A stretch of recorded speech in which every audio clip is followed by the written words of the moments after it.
SK Vibemaker. It's another one. Myself, SK Vibemaker. My interviews are hotter. You know we bring through the best special guests. We are not changing tradition anytime soon. Today, we got East London in the building. TIANA Major9, what's happening? Hi, how are you? Are you still representing East London? Seeing as like you're in the States a lot? Yeah, always. Yeah? Always, that's home. Yeah, I mean, when you go over there, do you say like I'm from East London, like I'm repping there? 100% all the time. People have to know. Now, we've had a few conversations over the years. I feel like this is interview number 4. Some people have heard prior interviews. Some people are very aware of what you've been doing. But for those that don't know, kind of give them like an insight into the last 3 years of TIANA Major9's musical journey. Last 3 years. Last 3 years, I've released like... Wait, what's last 3 years? 2019, isn't it? Since just before COVID. I released a project during COVID. That one was called At Sixes and Sevens. Then I released like a remix EP of that same EP, a Mantras EP. They all were this like kind of like connected. Since then, I've also been like nominated for Grammys actually, because of the Lucky Day, the recent one that was on Lucky Day won on Red. Yeah. Best new album, I think. Yeah, don't quote me. I've been on tour with Jazmine Sullivan. Yeah, just been working really. Obviously Collide featured on the Queen and Slim soundtrack. Oh, of course. Well, oh my god, which was the Grammy-nominated song. Yes, Grammy nomination was the Collide song off the Queen and Slim soundtrack. Now, it's not very regular that UK songstresses get nominated for a Grammy. How was that feeling? It was big. I felt I'm gonna be honest, I felt like I didn't really understand. I mean, I know the song's amazing and stuff, but I think at that point in my career, I was just like, wow, this is crazy. This is very big. It took me a very long time to process. But now that I'm fully I fully processed what has happened, I feel grateful. I feel very blessed and very honored to to be Grammy nominated. Hey, and touring with Jazmine Sullivan as well, top of 2022. How was that? I know she's got some very loyal fans. Yeah. She's got a real sound that people really get into. If you're a Jazmine Sullivan fan, it's not just like, oh, I kind of listen to Jazmine Sullivan. It's that you're a proper fan of hers. You know what I'm saying? So to perform, support her and tour and perform to her fans, how was that? It was amazing. First and foremost, her fans are crazy, and they showed me the kind of fan base that I want for myself. There was a lot of my fans in the crowd as well, which made all the sense. And they came out for you. They really did. They really did. Once they found out that I was on the tour, people were trying to get tickets and stuff. So every city that I went to, there was always people singing along and embracing my music. I gained a lot of new fans as well. I got to tour America and see like the majority of it. States that I've never been to or heard of before, food I've never tried. First time on a tour bus, which was crazy. But yeah, overall, very good tour, first tour experience. People are very happy about your ascent over these last few years. You know what I'm saying? There's a lot of talented UK-based R&B artists, but I feel like you're at the forefront of what people are excited about. You've been having comparisons to Jazmine Sullivan, Marsha Ambrosius, and Lauryn Hill. Those are big comparisons. Yeah. I mean, how do you feel about that, man? I think before I used to be like, oh, like I'm trying to be my own artist, and I still am. But I didn't really understand that it was a compliment, and people always try and connect, try to find a connection to the things that they love and the people that they love. So it's obvious that my music gives them a similar vibe and a similar feeling. So yeah, it's an honor, and they're all legends, like they're all icons. So yeah, to be like for my name to be with their names, it means a lot. I mean, obviously you toured with Jazmine Sullivan. Have you had any conversations with Marsha Ambrosius or Lauryn Hill? Well, not Marsha Ambrosius. I don't know. I think we follow each other on Instagram, but I don't think we've really spoken. Lauryn Hill, I met her one time at her show. We had a show together, actually. We were performing on the same stage. Not at the same time, but I met her in Atlanta, and I just went up to her. She didn't know who I was because I don't think she saw the show.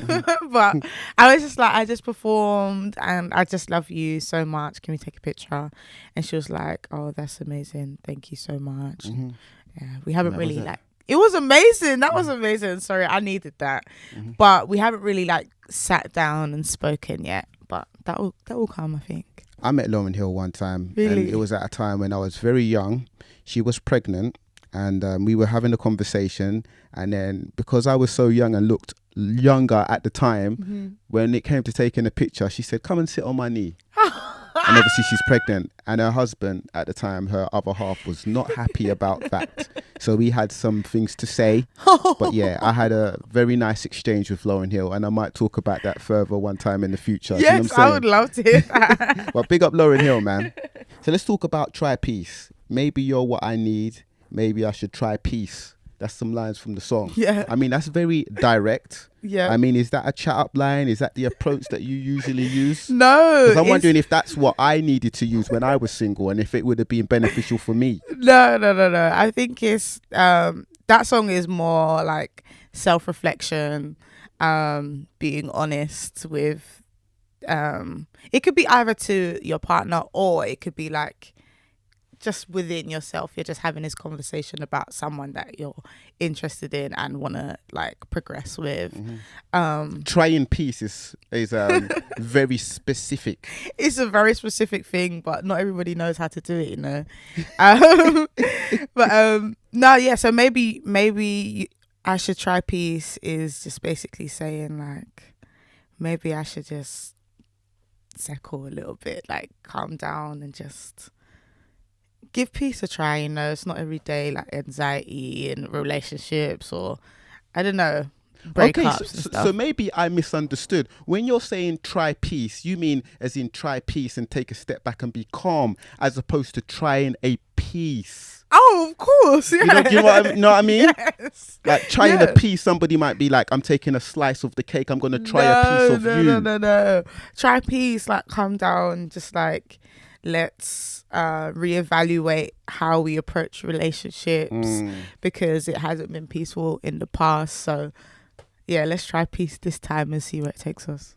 I'm sorry, it's the Caribbean, it's the ratchet, it's the Jamaican. It's not even like spelt the same. It's peace. I hear you, but sometimes people do the spellings like that. Do you know what I mean? I'm not even looking at it. Like, I just heard try peace and I'm thinking, forgive me. Fair enough. That's all right. It's cool. So why people are very excited about you and have been excited about you over the last few years is that you are making traditional R&B, soul, jazz infused.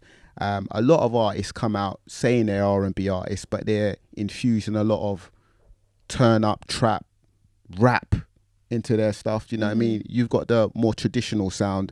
How hard is it for you to sort of buck the waves and trends and go with more the niche sound that you're going with? I don't think it's hard. For me personally, when it comes to actually creating music, it's not hard to do that because my sound is my sound, and the things that I come up with are like mine, and I don't know, it just comes a little bit more natural to me. But I understand like the pressures of trying to make my music a bit more commercial, which is sometimes leaning in a bit more to like the trap beats or like a little bit more modern current R&B. But I don't think it's hard, and I don't think that's even bad as well. Like people like experimenting and expanding R&B. I just feel like my sound is my sound, and yeah. Well, you know, you messed around with a few bars in the past, but I feel like at the end of Two Seater, your song with Smino, there's certain times when I play that song, depending on the environment, when I'm playing it in a public place, in the public settings, I mix it in from where you're spitting at the end, and then I reload it to the beginning. Cheers. You know Soundboy, that's what I'm dealing with. Okay. But I'm saying that approach that you had with those bars, I mean, are we going to hear much more of that, like maybe on forthcoming projects or your debut Yeah, album? 100%. I want to rap a bit more. Yeah, I feel like I dibble and dabble in the rap stuff because I don't know, I just want to do it when it's fun to me and when I like what I'm saying, or if I feel like it's necessary to do it. But yeah, we'll see. Definitely, I like writing bars, so we'll see how it goes. You know, the thing is as well, man, no shade or dissing to anyone, but when it comes to songstresses, UK based like R&B artists, when they tend to sort of try and rap, it sounds very American. Okay. The beauty was that your bars on 2-Seater sounded very British. Oh, okay. Thank you. Was that purposeful? I think I'm just very British. Like, I'm just very Black British, to be honest. So, yeah, that's it, to be honest. I think we spoke about this before, but you know, you're signed to Motown Records, a label which is deep in a rich history of US soul music. I mean, there's been some icons signed to that label. I mean, maybe signing to that label, you might think about sort of more blending into that side of things. Has it been a power struggle for you to make sure that you've got your British infusion in your sound, seeing as, you know, when you're signed to a major label, they want to have a lot of input? Right. You know, I feel like there has been, like, my label are great. My A&R is incredible. My marketing team, I've got a brand new marketing team, so it's just about like getting to know them and helping them to get to know me and understand where I'm coming from. So I feel like sometimes there is a bit of like a culture clash, because also they're a business and they want to make as much money as possible quickly. I think the culture clash sometimes does come in when it comes to like styling and like music, like certain sounds. But it's just learning, to be honest. Like, as long as I keep being myself and showing up as TIANA Major9 and TIANA, I think that's very important to do both. Then yeah, there's no way for them to not understand who I am. I mean, signing to a US label is one thing. Signing to Motown Records, which is deep in the history. Motown Records, Michael Jackson, Diana Ross, Smokey Robinson, Marvin Gaye, just Stevie to name Wonder. a few. Stevie Wonder. Come on. You must walk into the head office sometimes and see all of the tradition and all of the stuff. To be honest, they don't have... I haven't been to the Capitol building in ages, but I think they've just moved. So I haven't seen the new building. But when I was going to the Capitol building, there's like an iconic studio downstairs called Studio A, and like Frank Sinatra and Ella Fitzgerald and people like that. Come on, like no small fries. Yeah, like it's it was iconic stuff for real. Pressures being signed to that label, and you know, the history. Did you feel much of that? 100%. Recently, when I was on tour, we went to Detroit, and in Detroit they had the Motown Museum.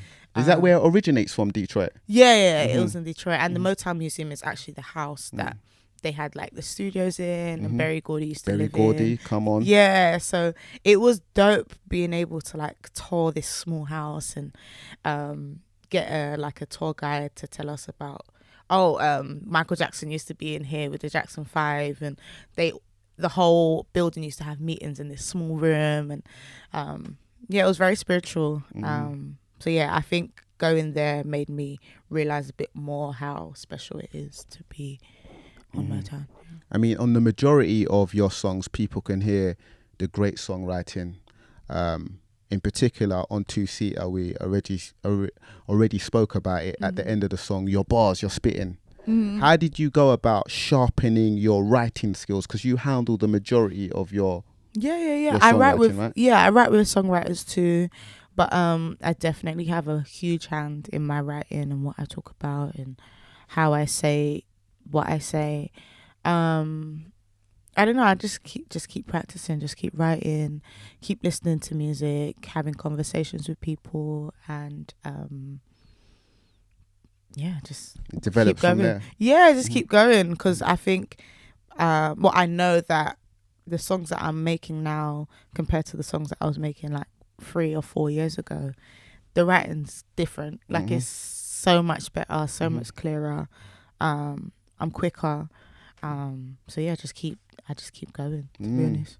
Stay a student of the game. You know what I'm saying? No matter what you're doing in this creative sector. Always. You know what I mean? So let's talk about On God.